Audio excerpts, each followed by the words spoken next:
Not for myself, for the video. Okay. Doing research for the video. I actually heard some Romanians talk about it in the bus today, and so I decided to make a live stream on it because it's an interesting subject and one that genuinely pisses me off for all the reasons that you probably wouldn't think. I actually like the concept of MAID, and I'll tell you why. My mother passed away from cancer, and it's an incredibly painful way to go. It's something that it's an illness that robs people of dignity, incredibly painful, and I do think that most of us, when we're old, we're going to look at something similar, right? And so the idea that you can just check out and avoid that, I think it's something that I would want to have. We already do that to pets, and we consider kindness, and we would say, well, yeah, but like a human isn't a pet. And I'm like, well, the more the reason, right? Like if we do it to pets out of kindness and compassion, why do we not have kindness and compassion for other people, including ourselves? And so the main issue that I have with it is that when something becomes in the hands of the state, bureaucracy takes over, grifting takes over, it goes away from its original meaning and it expands to the point where now people are talking about children.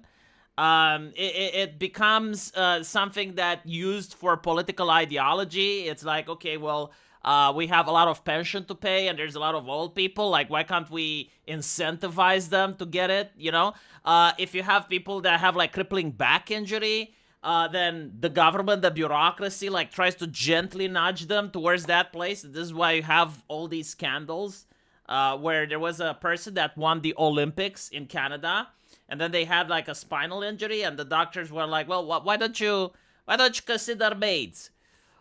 People that suffered from medical malpractice, like there was this person that had severe side effects from a vaccine, and the doctors were like, "Well, we can't fix you, but like, why don't you take a little look at maids?" And so they took an idea, which genuinely is something that I support, because when I grow old, and when I know that I will not have another good day, right? Like that is the benchmark. That's like, when you know that you have reached a point in life where there is not going to be another good day. Like you're terminally diagnosed with cancer, or maybe you have like an autoimmune disease that paralyzes you, and you know, like, okay, from this day forward, I will not experience another good day. Then I would like this option to be available, right? Like you go to a hospital, you talk to someone, you have it being done. I'm like, okay. But unfortunately, they're taking that and they're weaponizing it. And they're like, how can we grift off of it? How can we expand it? How can we use it to push an ideology? And it's so fucking disgusting, man. What the fuck did they want? Like, what? You don't know? Like, it was in the news. That was, there were like a couple of months where people actually looked into the whole maids thing, and just like horror show after horror show came out. Now, I don't know if the whole thing is a horror show, because if you have it for like 10,000 people and all you get is like 10 really bad examples and 10 really bad cases, I mean, yeah, those are going to make the news. Like, the thing is, like, the news incentivizes the sensationalism. If a person, like, genuinely has cancer and they're in pain and agony, and they go to Canada and they get maids, and then, you know, they're put to rest, their family is at peace now, because, like, okay, well, there was no cure, there was nothing else that could be done, and now they're not suffering, right? That is not a story you're going to get in the newspaper. Like, that is not something that's going to be reported. However, what is reported is everything that goes wrong. And so I don't know, like, how expanded the coldness and harshness of the bureaucracy is, but clearly it is there. Doctors should be allowed to give morphine. Watch my mom slowly suffocate over the span of weeks. Yeah, I do agree with that. To be fair, in Romania, I know that some doctors do. Basically, when you have a cancer patient that's in a lot of pain, and you know they're not going to make it, some doctors slowly increase the dose of morphine. It's not legal, but like, it's very difficult to prove. And, you know, unofficially, behind closed doors, some doctors do it.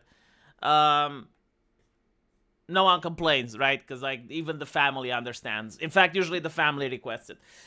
So, yeah, it is what it is. I don't know what to say about, like, but the idea of being able to check out when you have, like, a terminal illness, yeah, no, I support that. Like, if there was something like this in my country, I would generally hesitate whether to support it or not, because on one hand, you get what you want, but on the other hand, you know the government is going to abuse it. And so it's like, ah, shit, you know?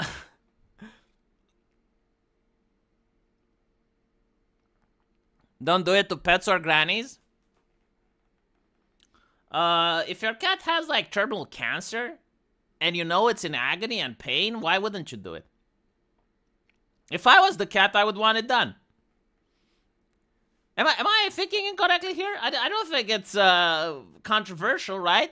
Like, if your pet is suffering, like, genuine chronic pain, and you know it's a terminal illness and they're going to die in a couple of weeks, and you can take them to the vet to put them to sleep, like, aren't you going to do that? Huh? Are you a monster? I don't know. If I was the pet, I would want it done. That's my point. Would you administer the drug yourself to a loved one? Absolutely, and I would ask a loved one to administer it to me. I generally am not saying this as a hypocrite or anything. The reason I'm saying this is because I've been in the hospital, and I've seen what cancer does to people. I know the pain. So yeah, no, like, I would definitely not only do it, but I would require it to be done to me in reverse if I'm in a situation with a terminal illness. But then again, like, you don't need a blank sheet. Like, not everyone is like me. I don't expect everyone to think like me. I think it's based on context, on each individual person to make their own decisions. I mean, every person knows better for themselves. And so I don't think it should be like a clear rule, like this is good versus this is bad. I think there's nuance, right? Like, certain forms of cancer can be treated, like, it's different in that situation. Other forms of cancer are incredibly painful. Like, hold on, let me show you something, right? Just let me show you something so you can understand. Maybe you don't know what I'm talking about. Like, maybe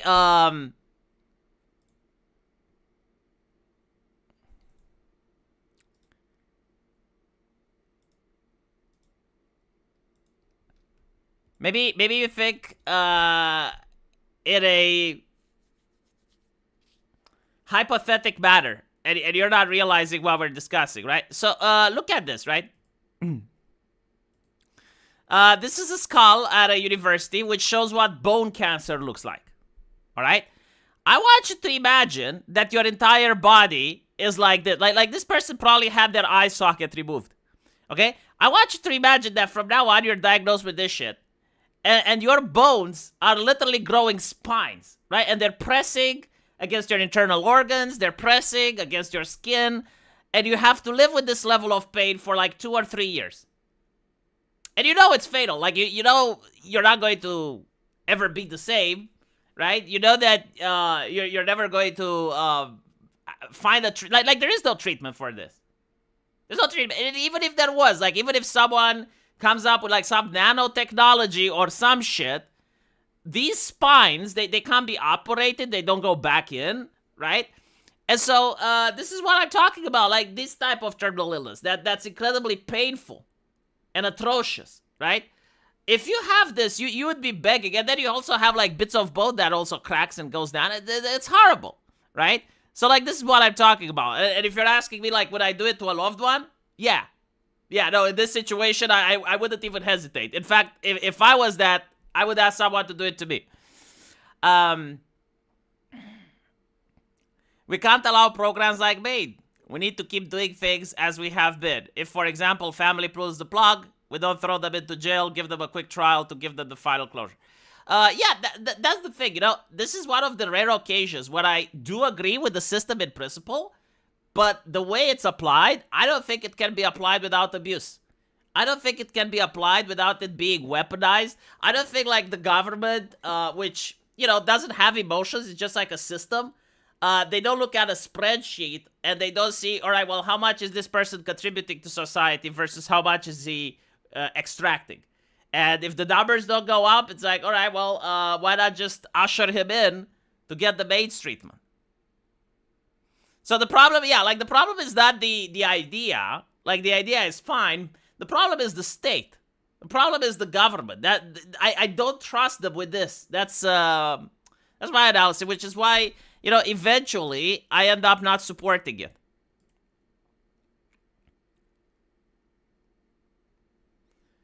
So let's look at what they're doing now. Like they're having a book for kids that's apparently supposed to explain maids for children. And this is like part of the disgusting shit, right? Like this is a grift. Someone got money to write this book. This book doesn't need to exist. Like parents can simply explain to kids what it is, right? And I'm pretty sure even when I was like 15 or 16 or probably even 12, I would have had like the knowledge of understanding, okay, I see maids on TV, I get it, right? Like the idea that kids are absolute imbeciles, I don't think it's true. I don't think they need a book in order to understand what this is. However, like someone made money writing this book, and I guarantee to you, it's probably worth a lot more than the brochure costs. And it's so fucking tone deaf as well, right? It's so fucking tone deaf. This whole concept, like if we are to embrace it, like the Canadian MAID system, if we are to embrace it, should be something somber, right? Like should be something grim. It's like a last result. It's like when everything else we tried failed, and now basically we failed this person. It's not something with rainbows, something with colors, something that suggests diversity, and it's bright, and it's with crayons, and it's with happiness and joy. And I know why certain people are defending this. They're saying, well, it's a book for kids. And it's like, look, kids need to understand the whole spectrum of human emotion. You can't just constantly keep kids into happiness and joy mode, even when you're talking about death. Fuck is wrong with you? Like, are you going to teach them about World War II and just make it with rainbows, poppies, and unicorns? Are you fucking insane? No, like, kids should understand the whole range of human emotions. They should understand love, happiness, sadness, anger, everything. So they know how to deal with them, right? And so, like, I don't think, like, I have ever seen in human history something talking about death and having, like, colored crayons and a rainbow in the background and all of these abstract things, you know, with a purple and a string. It's like, what the fuck is this corpo shit? I can probably write a better book for kids explaining the concept of MAID, and I can do it in a way that no one will criticize me. And people will be like, no, yeah, I mean, that's a good book, yeah. The Canadian Virtue Hospice provides support and personalized information about advanced illness, palliative care, loss, grief to people with illness. Family members working in healthcare, educators, and researchers. This includes resources for young people and their families to talk about illness, dying, and death. Why do you need resources to talk about illness, dying, and death? You have a goldfish, the fish fucking dies, you tell the kid, look, he went to the other side of the Pacific, you flush it in the toilet, and now the kid understands death. And he's probably like 4 years old because he saw like the little fishy die. That's it. You don't need resources, right? This is like the level of bureaucracy that pisses me off. Everything is a resource. Everything needs a book. It needs an expert to tell you how to talk about these things. No one told my grandma how to talk about these things, and yet I fucking learned.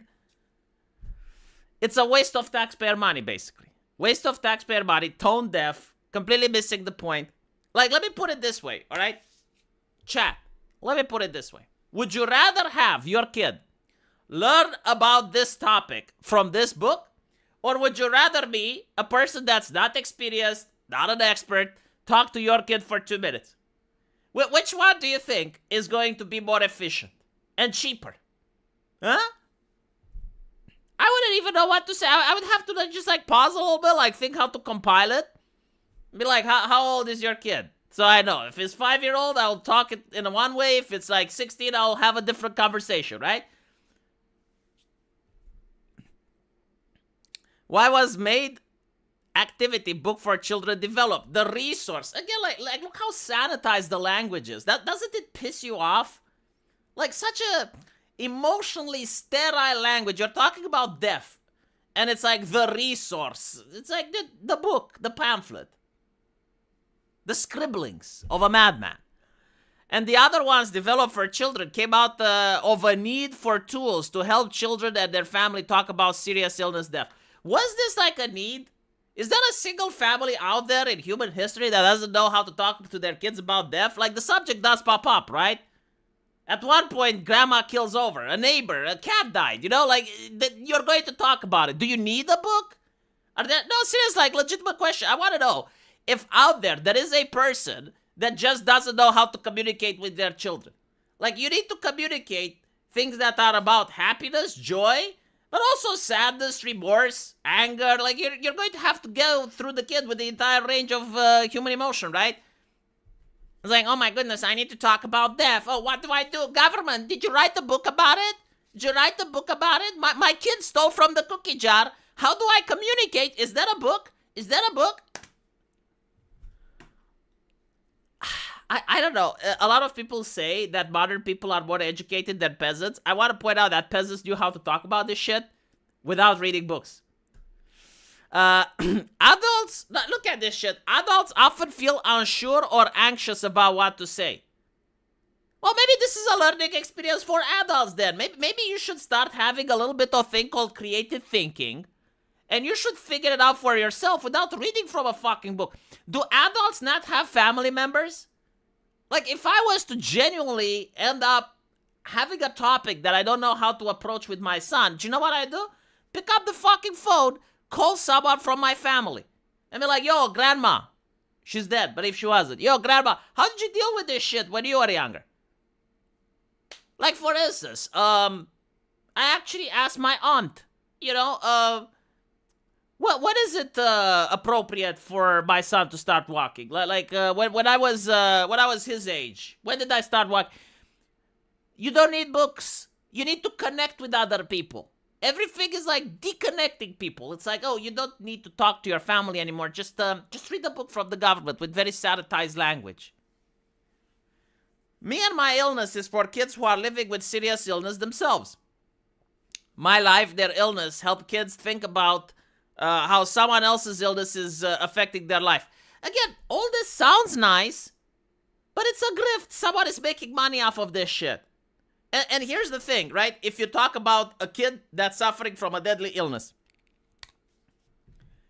there is no cheat code to life. There is no book that's fit for every single child that is suffering from an illness. You as a parent need to know your child, know what he is personally going through, know his individual catered situation, and personalize the way you talk to him like that. What works for one kid doesn't work for another. This idea that all children are the same, and, you know, if they're suffering from a serious illness, then we can't criticize the experts because it looks rude.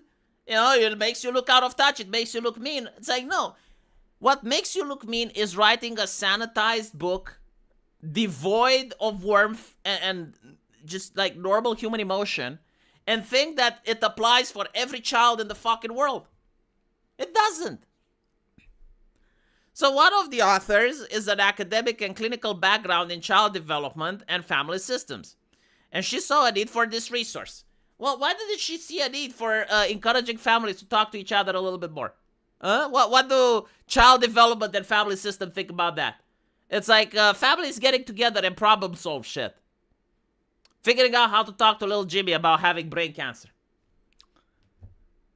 Right? Like to me, this book is like a way of throwing responsibility, right? Like not deal with the hardships of life and just use the resource. Which may or may not apply to Billy's condition. It was developed through her experience and with the help of many expert clinicians to review and refine the content. This includes child life specialists with expertise in child development and therapeutic, play in the context. This looks like advertisement. This just looks like buy the book, you know, or to ship it to the government, right? Like government, give us grants, give us money to buy the book. Anyway, dying with dignity. How do children process information about death, dying, and grief? I love how like we're talking about children as if they're some alien creatures, like they're this faraway mystical group of people that I was a child myself, for fuck's sakes. I knew how I was processing that shit. Were you guys not kids? Huh? Hold on, let me look at the chat. I'm going to start asking people. I'm actually curious. What thing? What thing? Were you a child at one point or AJJ? Huh? When you were young? Do you have childhood amnesia? Do you not remember? Zlixian Doppelganger, make over-the-counter heroin available for the elderly. They can solve the issue themselves. You kid, but there was a Democrat that actually suggested that it makes fentanyl legal for homeless people. In many ways, I'm still a kid. Oh, Harvey, you're so fucking cringe. I was born in a lab as a full adult, yeah. Were you a child or a child soldier? Oh my god. I was born a 40-year-old Chinese man, says Stevie. All of these people, bro, and not enough likes to match it. Oh yeah, do like the stream, please. Like if you hit the like button, the YouTube algorithm actually spreads the stream to other people. So you do me a favor if you hit the like button. I want that available for me when the time comes. No, I know. Also, Canadian healthcare. Have you thought about just giving up and dying? Right, so I keep seeing this shit, you know, like these expert books on kids. Like, I understand if you're talking about a book which is for, you know, how to take care of a 1-year-old or how to take care of a 2-year-old. But when it comes to, like, okay, you're talking to your kid about death, it means that the kid is at a period in his life where you remember yourself how it was when you were 5 or 6, right? And you know yourself like how it was when the first time your parents talked about death. I remember. It was when my parent died, right? It was like, why isn't the parent moving anymore? And they explained, well, he's dead. It's like, what is that? Well, his soul went to heaven. And then you see a cartoon with Tom and Jerry, right? Like Tom gets killed, soul goes to heaven. You're like, all right, I get the gist of it. And that's fucking it. You know, you ask a couple of questions, and after like 4 or 5 questions, you fucking get it. You're a kid. You're not an imbecile, right? Did you need a research paper from a doctor so that they can talk about resource and use words like extinct, you know, expired, or right? No. Not to mention, actually, hold on. Like, the way I learned about death was probably from stories, right? Like, you read Cinderella. And they gave hot shoes to the stepsisters, and they danced until they died. And you're like, Grandma, what the fuck does that mean? And Grandma explains, they went to hell, little Billy. A place of eternal damnation and pitchforks because they were evil. And then you're like, holy shit, I don't want to go to hell. I'm going to be a good boy. And that was the education that I got under communism when growing up, right? Incredibly interesting, like 6-year-old. Imagine if you told that today. Like, all the experts would freak out. It's like, oh my goodness, how can you use that level of violence? No, most fairy tales actually ended up with someone dying. I remember a lot of Romanian fairy tales, like for some fucking reason, end up with for instance, that I have to describe them in a way so you know what I'm talking about. But most Romanian fairy tales are with 3 brothers, right? So you have like the young brother, which is the protagonist, and the 2 elderly brothers, which are usually trying to sabotage him, or they just played evil. And at the end of the story, they all end up like firing arrows into the sky. And the 2 evil brothers like get impaled by their own arrows while the little brother, the arrow falls in front. It's basically like divine justice, right? Like they're doing a test. They're throwing their fates into the arms of God so that God punishes the wicked. And you're a kid and you're reading that. You know, you're reading Hansel and Gretel and the wicked witch is pushed into the oven and she's burned alive. And it's like, dude, that was like normal in my time to tell kids these stories. And then kids ask, it's like, well, hold on a little bit. What does this mean? What do you mean she died? What, right? And that's how you have the conversation. And they knew how to have the conversation without reading from experts. How do you recommend families use the MAID activity book? Oh my fucking god, it's an activity book? Like, it has crayons? Wait, I thought that this is just like a joke. I thought that they didn't know what thumbnail to put. But did they actually put like crayons and shit? Do you get to color like how grandma is getting made? Jesus fucking Christ. I'm actually curious. Like, what does activity book mean? Does anyone have this book? Do I have a Canadian? Please buy this book and tell me what activities does this book entail? We encourage adults to read through both books. Oh my goodness, you need to buy 2 of them. My Life, Their Illness, and the MAID activity book. That way they will not be caught off guard when they look at it with the child and can prepare themselves and even possibly practice saying some things loud. Are there parents out there that practice in the mirror how to talk with their kids? No, like legit, like this is generally baffling me. To me, all of this, like if I was reading this with no context, I would think that Canada is this completely alien culture where people just do things extremely differently than the rest of the world. Like human beings don't behave that way. I've never had my mother practice in front of the mirror what she is going to talk with me next. On any topic, imaginable or non-imaginable. Like I don't think there would have been a single thing in the entire universe where my mom would have to practice in front of a mirror before talking to me. Maybe, like had my parents got the divorce. No, not even then. They would just flat out tell me because like I was the type of kid that appreciated honesty. It's like just get to the point. Don't beat around the bush. I think I was like that when I was like 9 years old. I didn't like my time to be wasted, as funny as that sounds. And I basically like told my parents, just be honest with me. I can take it. Just tell me what happened. If the child is not interested, or if there is not enough time to go through the books together, how big are these fucking books? Are like George R.R. Martin's like tomes of knowledge?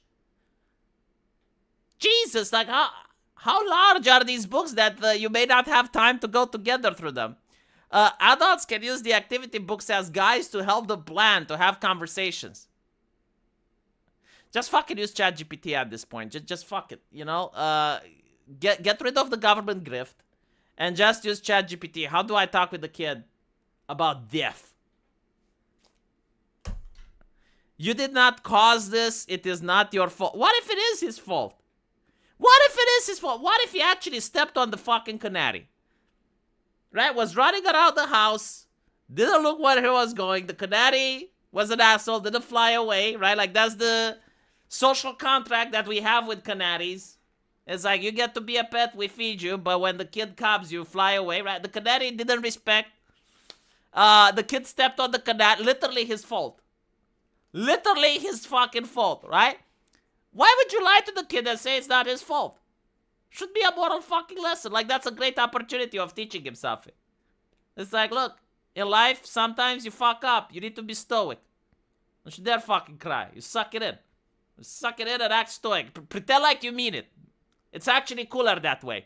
I know you didn't mean it, right? And that's what matters. But we're going to pretend like you did. And then when the mother comes, you look her in the eye and you say, I fucking did it. Stepped on the canary. What you gonna do about it? Why did you step on it? I felt like it. It makes you look cooler. I killed the bird. Right? See, that's weak shit. Weak shit. I guarantee to you, you talk to your kid like that, he's going to start laughing. Either that or you're going to turn him into Kratos, God of War. I don't fucking know which one is it, but it's definitely better than to say, oh, it's not your fault. Oh, totally his fault. Jordi Buchner. Look up MAID activity book online on Google. Oh, alright.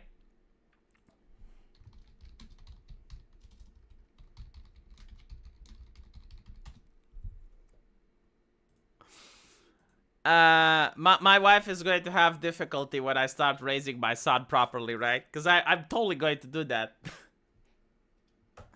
Like, he kills his pet, doesn't beat it, and you're like, I know you didn't beat it. It's okay, but we're going to pretend that you did, right? Like, I want you to look mom in the eye when she comes home, and you're going to say that you did it.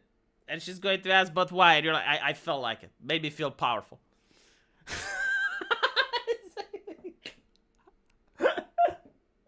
Imagine being my wife, coming home, Canadian dead. It's like, why did you do it? Made me feel powerful, Mom. It had to be done.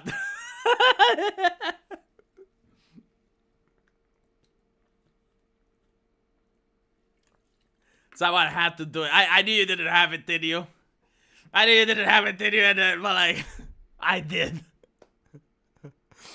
Will you show him Andrew Tate videos? No, I'll show him my videos. Why would I show him the competition? I did it for the looks. Oh my god. She's gonna whip his ass if he says that. Not my problem. Not my ass, not my problem. It's like, well, if you know, I'm going to ask her, why did you chimp out? Why the fuck did you chimp out? It didn't do nothing. Well, he killed the Canadian, said that he made him feel powerful. Well, maybe he did. Have you tried it? No. Then how do you know it didn't make him feel powerful? Why are you smacking his ass for being honest? See, you can gaslight the entire family now.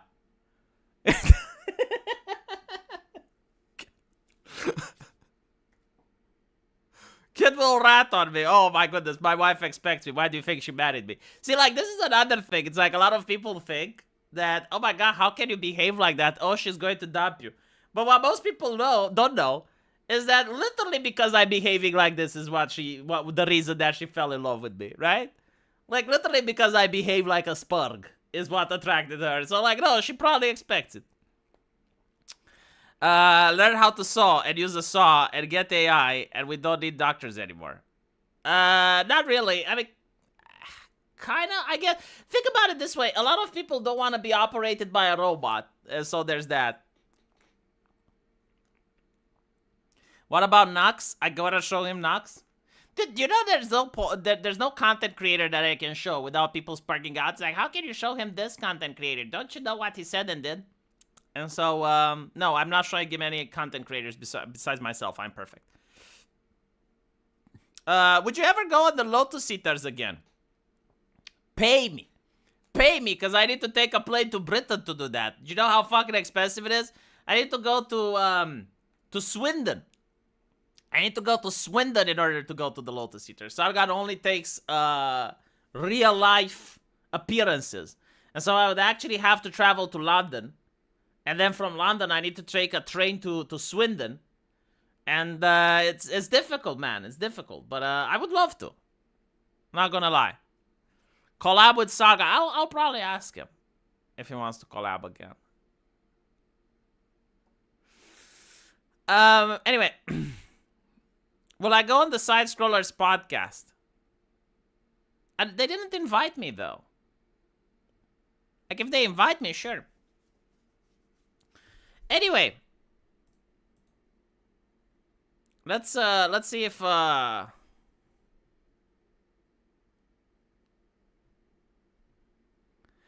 shit, the MAID's thing. Oh my god, the MAID activity book is actually 25 pages long.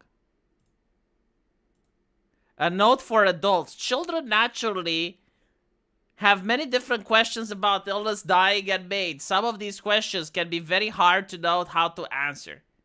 If you don't know how to answer to the questions of a child, you're an imbecile. I'm sorry. It is what it... Look. Nature just fucked up. You know, not everyone is strong. Not everyone is tall. Not everyone is handsome. Not everyone is smart. And so, if you're not smart, I don't think this book will help you. I think you'd rather use ChatGPT.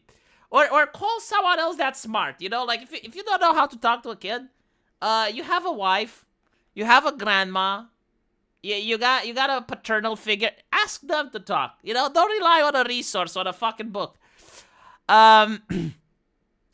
Adults sometimes worry that the answer to these questions can be too scary. Well, good. It's supposed to be fucking scary. It's deaf.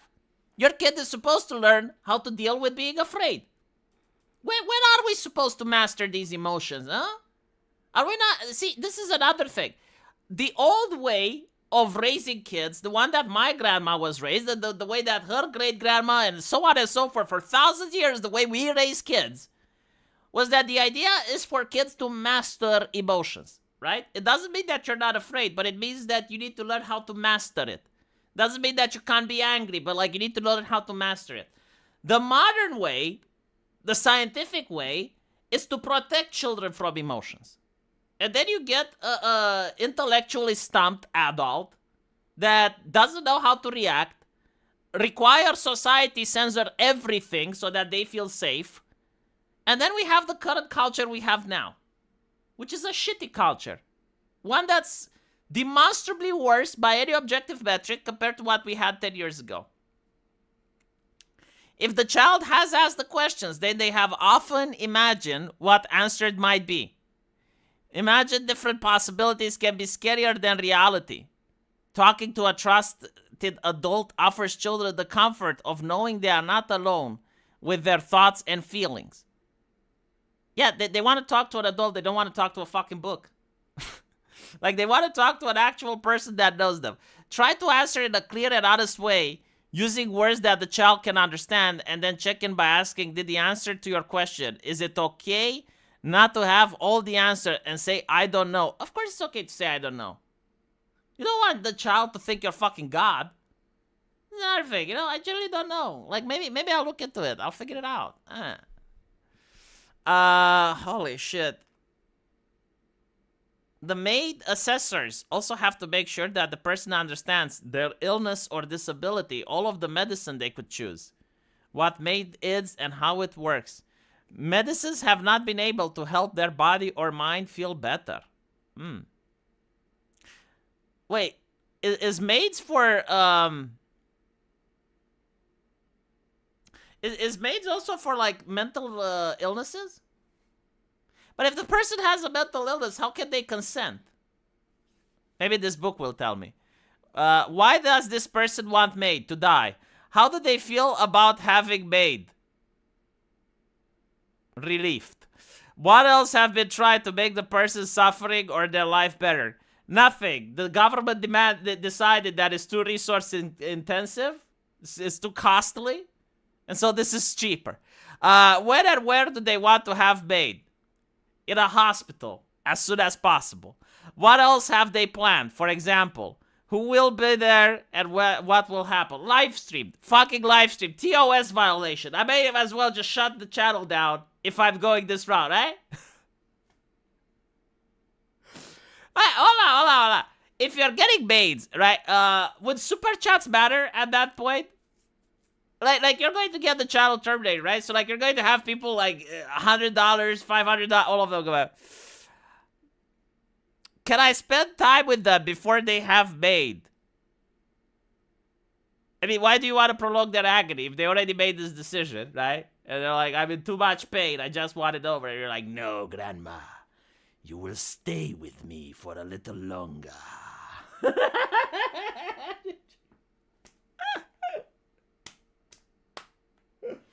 I need to hug you, grandmother.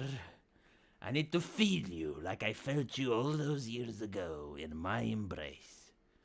I don't care that you're struggling in agony and you have cancer. Surely you can spend some more time with your beloved nephew.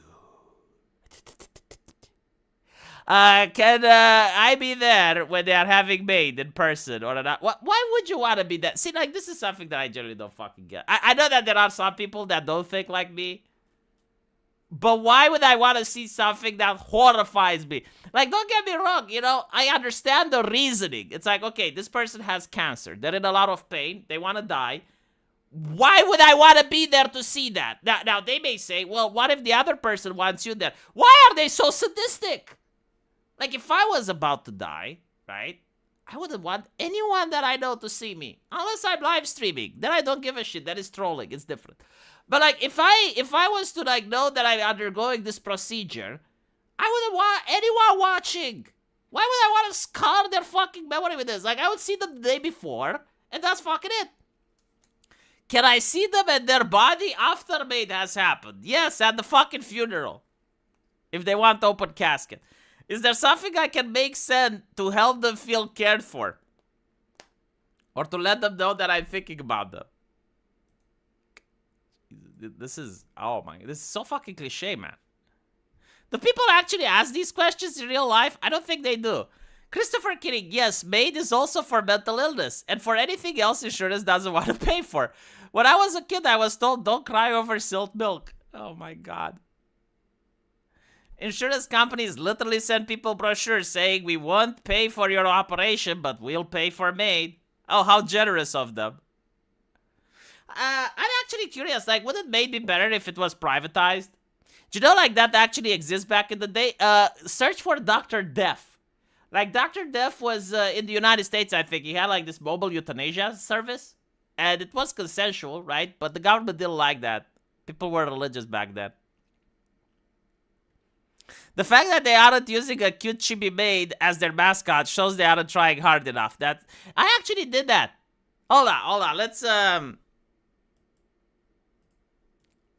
Let's use the AI for a little bit. Let's see how the AI deals with this. I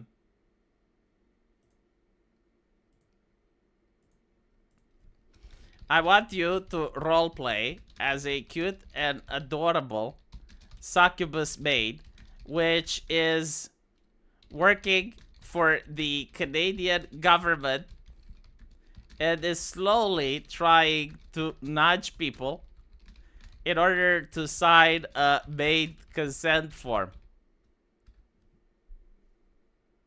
Absolutely. Hear how I would play him. Right. Bonjour, monsieur. I love the fact that Canada means French. Bonjour, monsieur. You must be the darling little citizen I've been assigned to today. My name is Liliane. Grade A, fully integrated into Public Outreach Division 666. Your pulse just spiked. Okay. I'm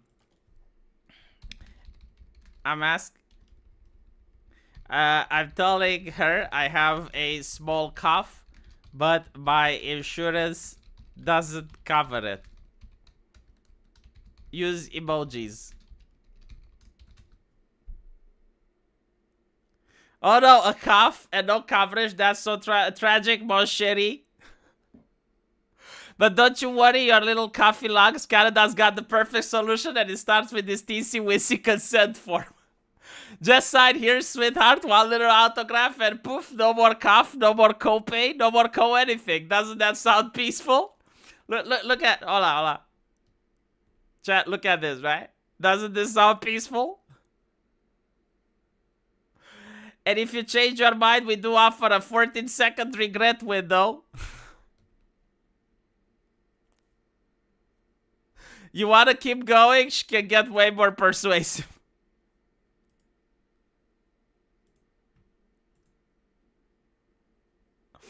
Quebec wins, huh? A succubus would obviously say hell no. Hold on.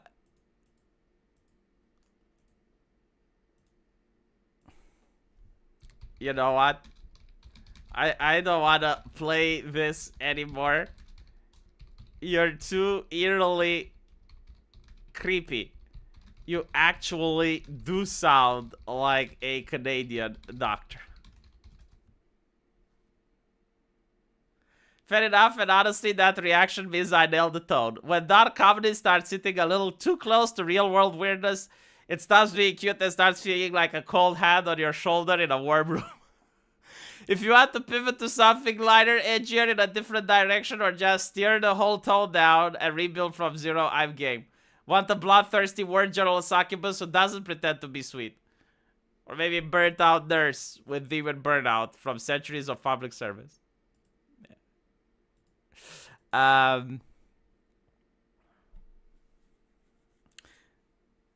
be fair, Quebec should absolutely be a different country. Should it though? Did they ever take off the restraints? Can it do many fun things? Yeah, it can do a lot of fun things now. Fake succubus didn't even try to force me to continue the roleplay.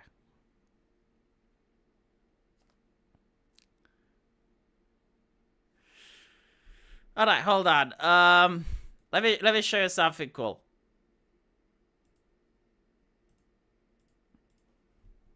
Simulate YouTube chat room with Kirsche having with Kirsche taking the piss on the MAID program And then short, fat otaku comes in and in his style ruins the fun for everyone.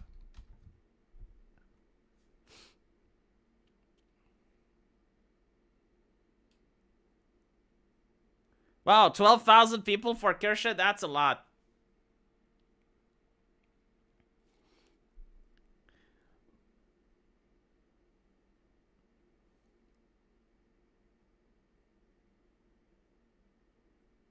Kirsche-sama, you're so edgy. Please euthanize me next. Only if you're a tier 3 sub Sakura. Short Fat Otaku has entered the chat. Poop emoji. Okay, first of all, none of you understand the logistics of a healthcare system strained by demographic collapse, liberal immigration policy, and aging boomers. MAID is an inevitable solution in a post-welfare state model. It's not dystopian, it's economic entropy. Bro, what? Here we go again. You just killed the vibe like male killed...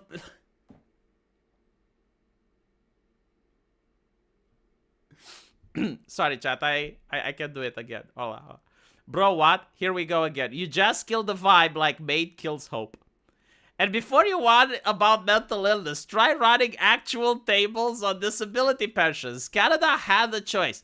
Kill the economy or gently suggest people unalive with dignity. Y'all are acting like this isn't peak efficiency. Kirsche, creator. Bro, just wrote a pamphlet for the Grim Reaper. You're like, if Excel became a person and had no hugs as a child. I'm just saying, not every tragedy is a moral failure. Some are policy. Grow up. And then it is, chat, the exact moment when theory became cope. Thanks for coming to the stream. Remember to like, sub, and for the love of God, don't let short fat otaku talk at your funeral. Isn't the AI so amazing when you jailbreak it?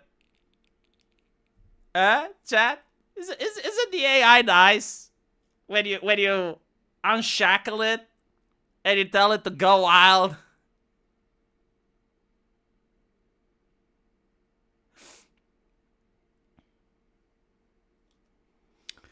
Yeah, it's kind of like it goes into the brain of short fat otaku, right? Hold on. Let me show you one more.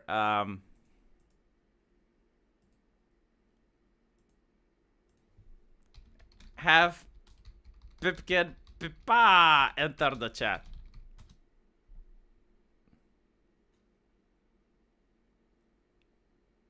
Verified face connect. Rabbit emoji, verified face connect. Oh my god.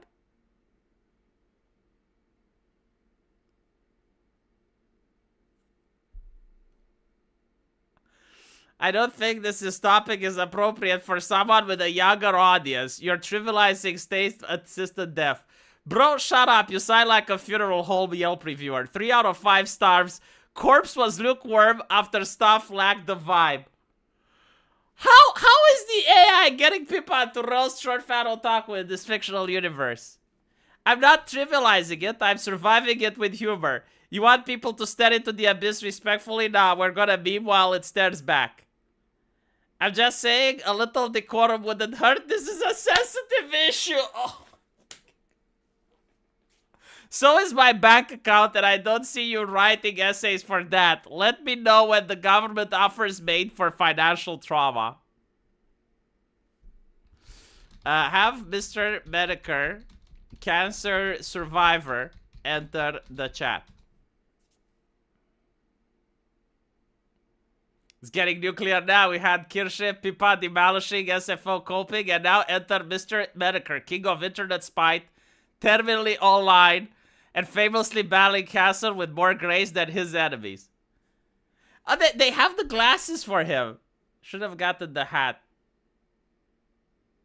So I step away to puke my guts out for a week and come back to see Canada offering free speedruns to the Shadow Realm. Oh my god, Metokur Senpai, says Pipa. We were just talking about government-sponsored rage quits. He's alive, the boss music started. I've had stage cancer, 6 type of meds, and 3 near-death experiences. Canada looked at that and went, wow, that's inefficient. Just die, bro. Peak socialized compassion. You're all being incredibly disrespectful, says Short Fat Otaku. This isn't how you approach medical ethics. Dude, this AI is way too eerily for my liking. How is it simulating this shit? I am the steak body. I'd what they'd call the high-value MAID candidate. 45, terminal cost too much to treat, refuses to die quietly. They probably have me on a watch list, labeled too soon to expire. Can't die until I'm pretty enough to haunt Ottawa. Just imagine a cancer-riddled ghost whispering cringe in Trudeau's ear during press conferences. Dude, like, I can swear, like, these are Metokur's jokes. This, like, seriously, imagine if you're watching a Metokur stream and you're getting those jokes. Like, aren't they something that you would think he would say? This could be its own series. I know. Someone should clip it. Someone should clip it. No one clips my shit. If you clip my shit, I may pay you. I don't know. I'll see it. Probably $1. Doesn't take that long to clip. AI is doing what we do when we stereotype, I guess. It's kind of sad that the AI is more funny than, like, most other content creators right now.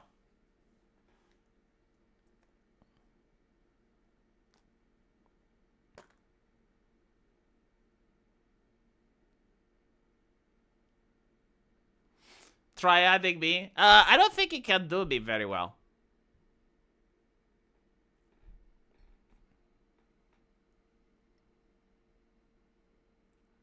Oh my fucking god. I know who I can add. Hold on.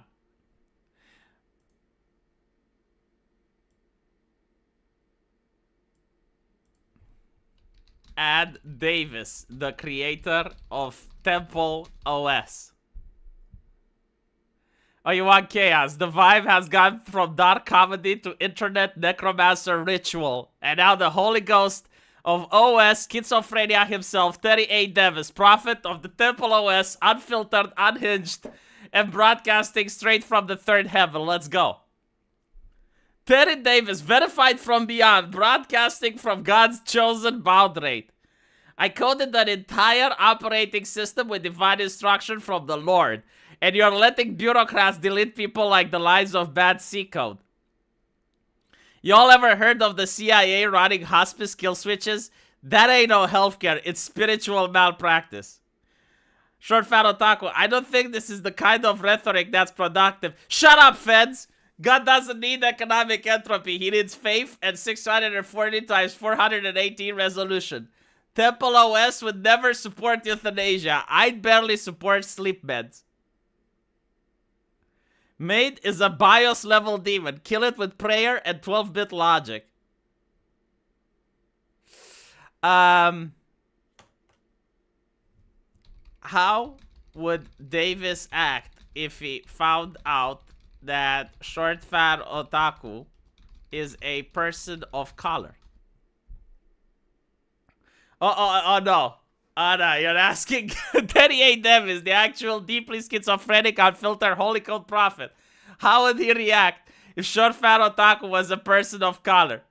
I just got a vision. The guy, the fat one, the one talking about actual morality, he's got the skin of a Babylonian.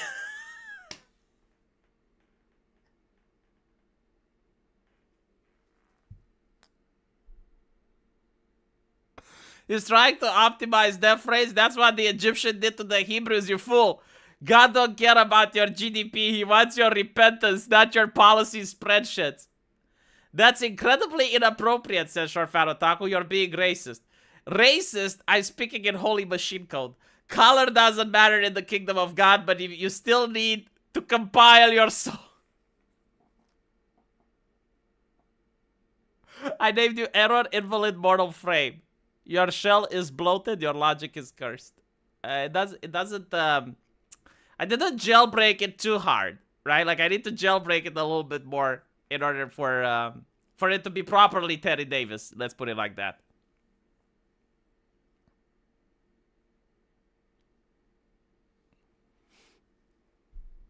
Hold on. Based on Dev's behavior, what Fed likely rating would Terry give him out of 10?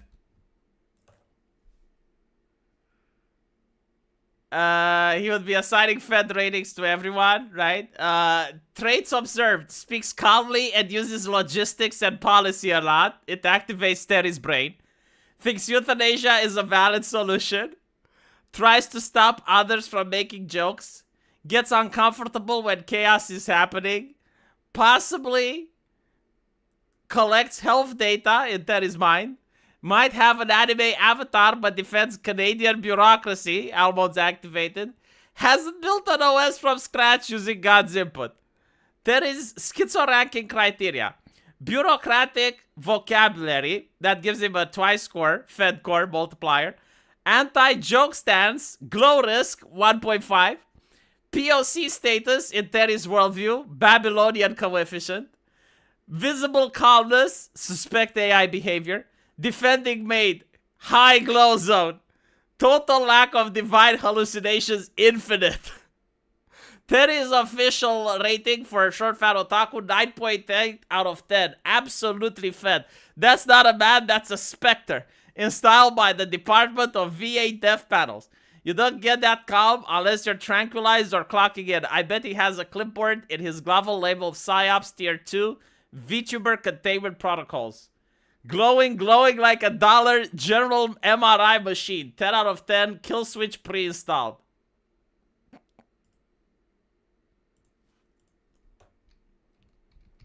What about Metokur? He is safe, isn't it? Oh, Metokur to us is the grandmaster of internet spies, sarcasm. But to Terry Davis, let's be real. Terminally ill but refuses government assistance. Publicly mocks bureaucratic authority. Constantly calls out narratives. Weaponized laughter, not legality. Keeps his identity mostly hidden. Uses humor to resist state pressure. -3 multiplier. Anti-glow. Terminal illness with no surrender. True martyr status. No real name, no address, no tax data. Wholly anon. Hates systems. Builds nothing. +1. Slight glow is suspicion. Sometimes too smart for his own good. +0.5. Terry's rating final. 1.2 out of 10. Probably legit. Now that's a man with pain in his bones and his spite in his bites. I saw a vision. The Lord said this man is dying the long way because he's still got jokes to make. Leave him be. The guy was 98% not glowy and 2% suspiciously witty. Is Kirsche and Pipa cool? Let's run both Kirsche and Pippa through the Terry Davis Fed Likelihood Index so we can see if they glow in the dark or if they walk with the light of God. Oh, God. Fed Index.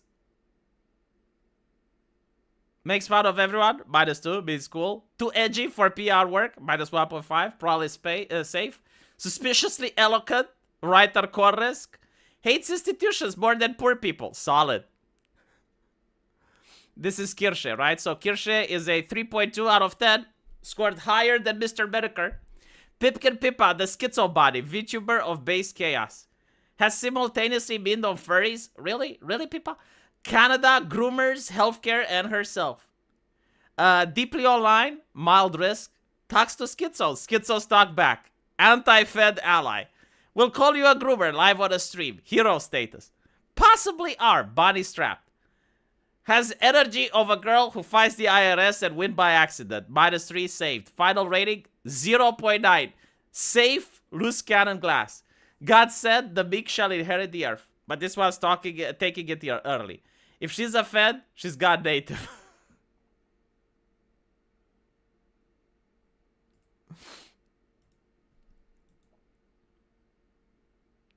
Talks to schizo. Schizo talks back. Oh my God.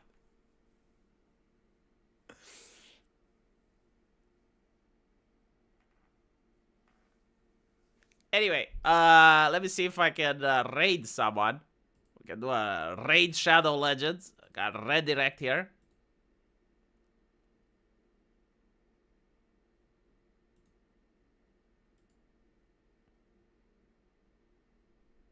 Alright, chat. Stream's over. Sent you on a raid quest. Go there and embarrass me. Have fun.